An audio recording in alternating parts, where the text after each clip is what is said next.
उत्तराखंड में युवा सड़कों पर हैं। यूके SSS मामले को लेकर के पूरे युवा इस वक्त सड़कों पर हैं, लेकिन धामी सरकार ने SIT गठित कर दी है।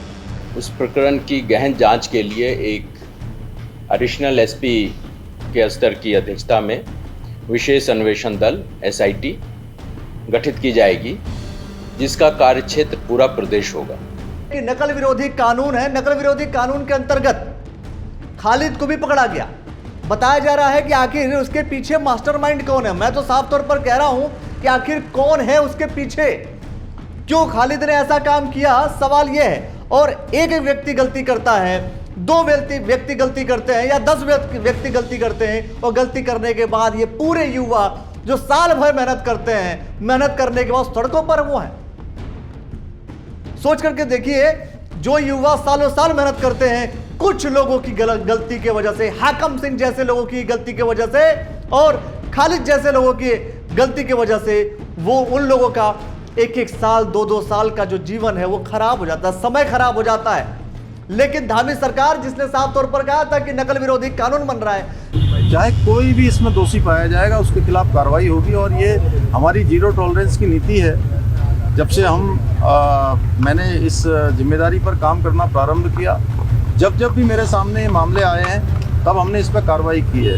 100 से ज़्यादा नकल माफिया पहले ही जेल के सलाखों के पीछे जा चुके हैं। अभी इस पर कार्रवाई चल रही है। एक आरोपी इसमें पकड़ा गया है और उसकी पूरी जांच हो रही है। सारी एजेंसियां जांच कर रही है। और इस सख्त कानून बनाने के पीछे का उद्देश्य साफ था कि जो लोग नकल करवाने की कोशिश करेंगे, जो लोग युवाओं के साथ छेड़छाड़ करेंगे, उनके भविष्य के साथ खिलवाड़ करने की कोशिश करेंगे, उनके खिलाफ एक्शन लिया जाएगा।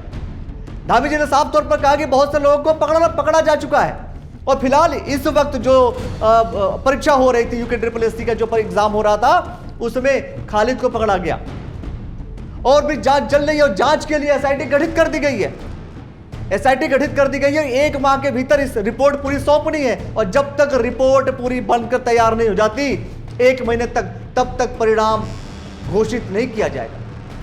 यह पूरी जांच प्रक्रिया 1 माह में संपूर्ण किया जाएगा, और तब तक के लिए अधीनस्थ जन सेवा आयोग से यह अनुरोध किया जाएगा कि ये जो 21 सितंबर को परीक्षा आयोजित की गई थी, उसके संबंध में कोई अग्रतर कार्रवाई न की जाए।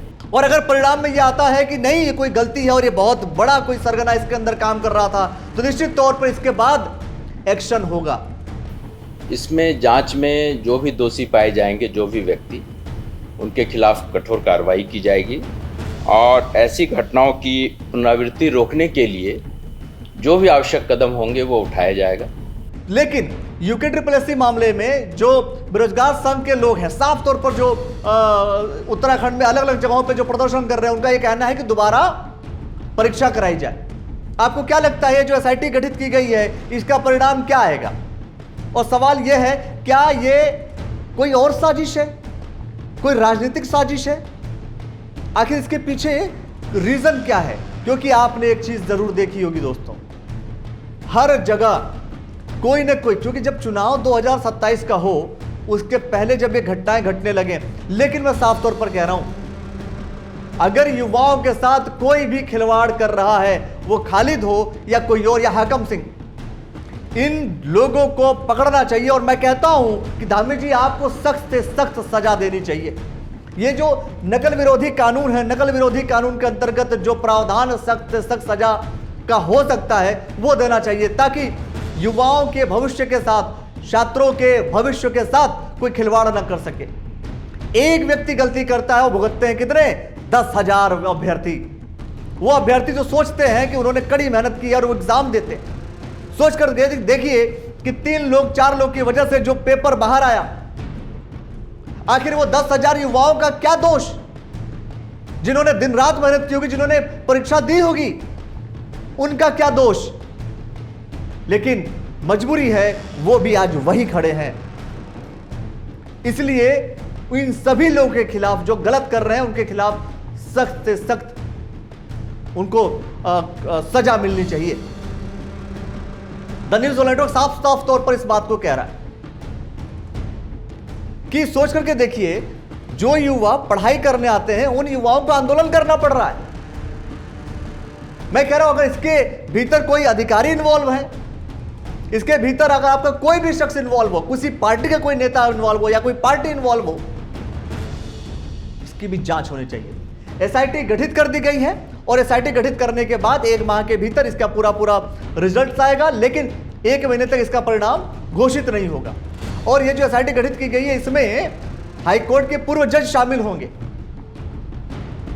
ताकि इसकी पारदर्शिता बनी रहे। कि यह एसआईटी माननीय उच्च न्यायालय के सेवानिवृत्त माननीय न्यायाधीश के टोटल सुपरविजन में कार्य करेगी और माननीय न्यायाधीश द्वारा पूरे प्रदेश का भ्रमण भी किया जाएगा, सभी जिलों का। आपको क्या लगता है, धामी जी ने जो एक्शन लिया, जो साफ तौर पर यह कहा कि एसआईटी गठित कर दी गई है और एसआईटी के बाद इसकी पूरी जांच होगी, स्वतंत्र रूप से इसकी जांच होनी है, और मैं कहता हूं स्वतंत्र रूप से इसकी जांच होनी चाहिए, और इसके पैर, ये सरगना कौन है इसका, ये भी मालूम करना पड़ेगा, ये भी पता करना पड़ेगा। क्या कुछ कहना चाहते हैं आप, वो कमेंट सेक्शन में हमें प्रतिक्रिया जरूर दीजिए और देखते रहिए द न्यूज़ वाला नेटवर्क। बहुत बहुत शुक्रिया, बहुत बहुत धन्यवाद।